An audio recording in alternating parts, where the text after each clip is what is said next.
I didn't realize my personality had a region lock until the day a flight attendant asked tea or coffee and I answered yes. In America, that line is cute. Somewhere over the Pacific, it's a distress signal. She smiled like a kind aunt. Let's start with tea. Looks like you're still loading. She wasn't wrong. I'd left home with a backpack, a restless heart, and a notebook titled How the World Works. I thought it would be a travel journal. It turned into a list of truths written in permanent marker. First line. If something's confusing, someone's doing it wrong. A few months later, I crossed out the whole page. The plane touched down in Singapore, a city so sleek it looks freshly ironed. I dove into a hawker center high on the perfume of wok hei. I spotted a perfectly empty table and set down my tray like I'd planted a flag on the moon. On the table sat one tiny packet of tissues. I picked it up, and three aunties materialized out of thin air. "Hey boy, you just moved our chope." Turns out that little packet was a deed to the table. They shepherded me to another spot, slipped me a spoon I hadn't earned, and pointed me to the best laksa like they were handing over a family secret. I opened my notebook, struck out the first line, and wrote, "If it's confusing, but everyone is smiling, that's culture, not a problem." From order to Oxygen, New Zealand. They watched a teenager stroll barefoot into a supermarket as casual as the kiwi on a $2 coin. My American brain wanted to start a shoe charity. The guy stacking apples shrugged. "Yeah, nah, sweet as." Crash course in kiwi. Yeah, nah means no. Nah, yeah means yes. And barefoot means the floor's fine. I hugged a bag of hokey pokey like a security blanket and quietly adjusted my settings. Tokyo greeted me with a whisper of an onsen. A sign by the door was simple enough for kindergarten. Somehow, I didn't get it. I held a tiny towel like a bookmark. What's this even for? A courteous uncle pantomimed the small towel covers modesty. The person must be clean before entering. Back home, we use big towels to hide awkwardness. Here, a small towel reminds you that cleanliness is a language of respect. I pinned that lesson to the page. I flew to Stockholm in bright summer. 11 at night looked like 4 in the afternoon. I asked a cafe for a cappuccino to go. The barista said gently, "We do fika, sit drink slowly." I looked at my watch. My watch looked back. I sat. Cup with no lid, a crisp cookie, and an unforced silence. Fika isn't dodging deadlines. Fika is how you pause long enough to still be human. Amsterdam taught me the law of the wheel. I stood on a bridge admiring the water. 1 second later, I almost became the statue tourist in Bike Lane. An office worker zipped by, pointed at the painted line, and smiled as if to say, "The water is yours. This lane is ours." I jumped aside like a cat avoiding a puddle. Here, bikes aren't toys. They're the spine of the city. If you want peace, learn the local law of the wheel. Seville at noon, sunlight poured like thick honey. Windows shut, wooden blinds down. I texted a friend, "Did this neighborhood break up with daylight?" He called back, "It's siesta, people sleep, you keep it down." The city collectively turned the world off for 2 hours. A public poem to the heat and to themselves. Maybe rest can be a social decision. Lisbon made me climb hills to strengthen my heart. The receptionist circled Miradoro overlooks and warned, "If grandmas overtake you, don't take it personally." Our calves have been training since the cradle. Tram bells pulled me through corners. A hot pastel de nata made my breathing calmer. Some cities slow you down by making you climb. My thoughts started breathing at the pace of my steps. Fez let me lose myself in the Medina, like words falling out of a sentence. Lanes just wide enough for 2 people to breathe leather and mint twined together. A shopkeeper poured mint tea so sweet my heart wanted to file for leave. "A little too much sugar?" I asked. He winked, "Sweet keeps guests longer." Where I'm from, we dilute to cut calories. Here they sweeten to extend the story. Sugar wasn't just flavor, it was duration. Athens woke me with the spoon tap on a frothy frappe. Sidewalk cafes felt like open-air philosophy. You sip, you debate football, swing by democracy, and circle back to football. I didn't catch it all, but I learned this here, right? Doesn't always beat loud, but patience often does. Hanoi in rainy season, fish sauce in the air like an ID that needs no approval. I ordered bun cha. The vendor watched me pour dipping sauce like pouring a love letter. Sour, sweet, salty, spicy, choose what you need today, she said. At home, dipping sauce is optional. Here, it's a mixer board for your mood. Dinner suddenly felt like a studio session. Seoul gave me a midnight in a jjimjilbang saunas as big as basketball courts, a TV showing food at 2 a.m., a moral attack on dieters. An uncle handed me baked eggs and told me to crack one on my forehead for luck. It stung, but I laughed. In the States, a spa is candles and trickling water. Here, a spa is the living room of the nation, open 24/7, relaxation together. Mexico City set a sky of salsa before me, greens, reds, smoky bowls, each one a short story about chilies. Which one isn't spicy? I asked. The owner grinned. That's like asking the sky, which cloud isn't wet? I dipped anyway.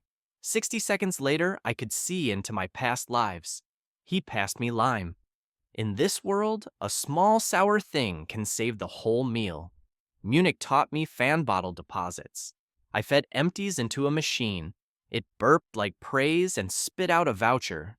It felt like a looped game drink, return, reward, repeat. Where I grew up, cans end the story. Here, the story comes back around. Nothing disappears. It just changes roles. Zurich gave me quiet Sunday. I planned to do laundry. My host messaged Ruhetag rest day. Washer rest drills, rest grass, rest people rest.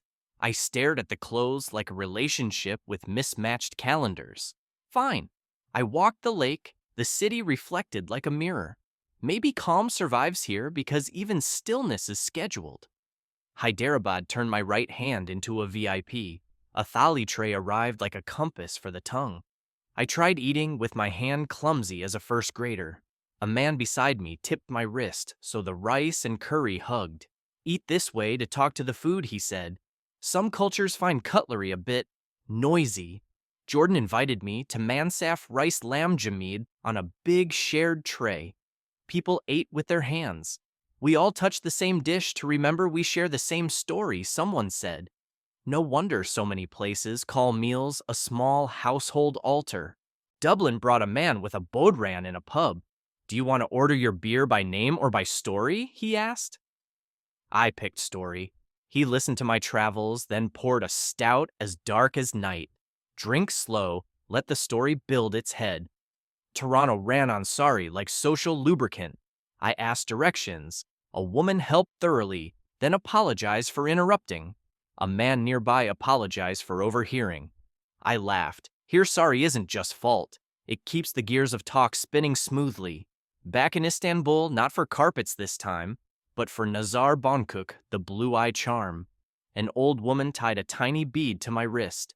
Not to believe bad things will come, she said, but to remember the good is present. I tried to pay. She waved me off. Some gifts are given not because you need them, but because we all do. Kyoto startled me by hiding its trash cans. The city was wedding photo clean. A passerby lifted a small bag. Take it home to sort, they said. Where I live, trash belongs to the city. Here, trash belongs to each person until it's understood.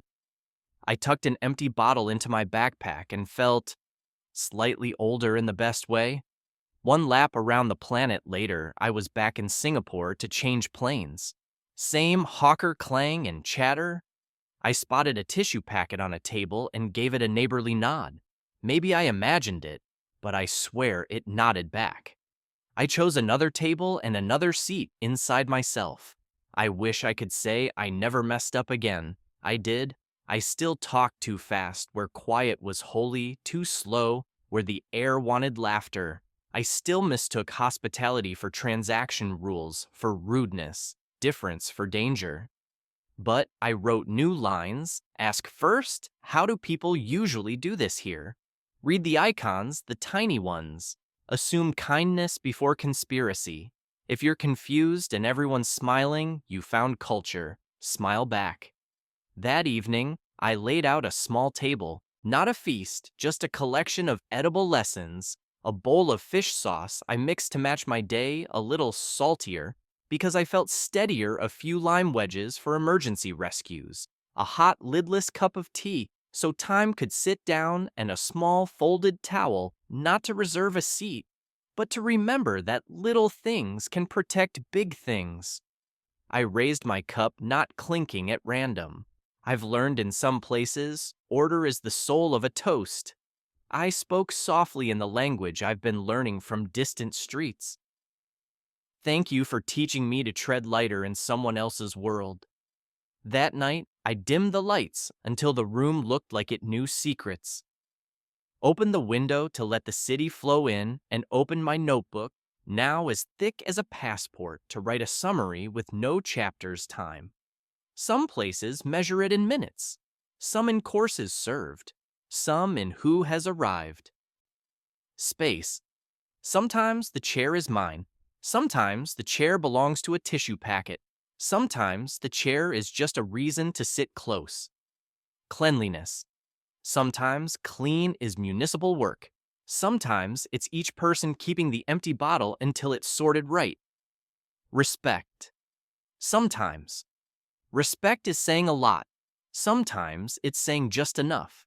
Sometimes it's touching the same dish, sharing one straw, or tying a strip of cloth so you belong. A friend asked, after all those places, what was the weirdest thing you saw? I thought of barefoot groceries, musical garbage trucks, candles that hug elevators, that don't speak fruit with a strong personality.